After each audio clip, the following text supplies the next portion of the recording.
Sir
अरे मार किया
న్యాయ సేవాధికార సంస్థ ఆదేశాల మేరకు జిల్లా వ్యాప్తంగా ప్రకాశం జిల్లా వ్యాప్తంగా అలాగే మండల్ లీగల్ సర్వీసెస్లో అందరం కూడా ఈ హెల్మెట్ ధరించడం పట్ల మోటారు వాహనాలు వినియోగించేటప్పుడు ఈ 2 వీలర్స్ హెల్మెట్లు ధరించడం పట్ల అవగాహన ర్యాలీని మనం నిర్వహించుకుంటున్నాం.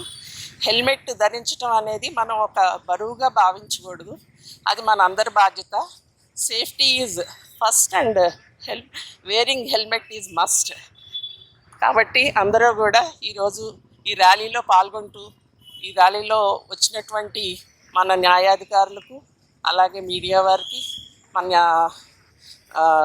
లాయర్స్కి సిబ్బందికి అందరికీ నేను హెల్మెట్ యొక్క దీన్ని నిర్వహిస్తూ ర్యాలీ నిర్వహించాలని కోరుకుంటున్నాను. ఈరోజు ముఖ్యంగా మన ఒంగోలు ప్రాంగణంలోని కోర్టు ప్రెమిసెస్ నుంచి హెల్మెట్ల గురించి అవగాహన కల్పించే ఉద్దేశంతో ఒక ర్యాలీని కండక్ట్ చేయడం జరుగుతుంది. ఈ ర్యాలీని ఎందుకు కండక్ట్ చేస్తున్నామంటే మన గౌరవ హైకోర్టు వారి ఆదేశాల మేరకు మన స్టేట్ లీగల్ సర్వీస్ అథారిటీ వారు ఒక ఉత్తర్వులు ఇచ్చారు. వాటి ప్రకారం ఏంటంటే ప్రజల్లో ముందు అవగాహన కల్పించాలి. హెల్మెట్లు ధరించకపోతే జరిగేటువంటి పరిణామాలకి ఎవరో బాధ్యతలు చేయటం కాకుండా మన కుటుంబానికి మనమే ఆధారం. కాబట్టి మనం ఖచ్చితంగా హెల్మెట్లు ధరించాలి అనే ఉద్దేశంతో ఈ అవగాహన కల్పించండి. అవగాహన కల్పించినట్లయితే తర్వాత చట్టాన్ని కఠినంగా అమలు చేయడానికి గాను ప్రజలందరికీ అవగాహన కల్పించడం అనేది ముఖ్యమైన ఉద్దేశంతో ఈ కార్యక్రమాన్ని చేయడం జరుగుతుంది. హెల్మెట్ ధరించకపోవటం అనేది చట్టరీత్యా నేరం. దానికి 1000 రూపాయల వరకు జరిమానా ఉంది. కాబట్టి అది ముందు హెల్మెట్ ధరించడం అనేది బరువుగానే కాకుండా బాధ్యతగా ఫీల్ అయినప్పుడు మాత్రమే అటువంటి చర్యలు మన సమాజంలో తీసుకోగలుగుతాం. జిల్లా న్యాయ సేవాధికారి సంస్థ ఆధ్వర్యంలో న్యాయ సేవా అధికార సంస్థ ఆధ్వర్యంలో ఈరోజు హెల్మెట్లు ధరించడం అవగాహన కార్యక్రమం నిర్వహించడం జరిగింది. చాలా మంచి పరిణామము. ప్రతి ఒక్కరు కూడా హెల్మెట్లు ధరించినట్లయితే వారి ప్రాణాలను వారు రక్షించుకున్నటువంటి వారు అవుతారు. ఎవరైనా ద్విచక్రాల మీద వెళ్ళేటువంటి ఎక్కువ యాక్సిడెంట్లు అన్నీ కూడా మెయిన్ ఇప్పుడు వారు చెప్పినట్లుగా 80% పైన కూడా ఈ ఏదైనా యాక్సిడెంట్ జరిగితే అది మెయిన్ వితౌట్ హెల్మెట్లు జరిగినటువంటి యాక్సిడెంట్లే మరణాలు జరగడం అనేది జరుగుతూ ఉంది. కాబట్టి ప్రతి ఒక్కరు కూడా హెల్మెట్ ధరించండి, ప్రాణాలు కాపాడుకోండి.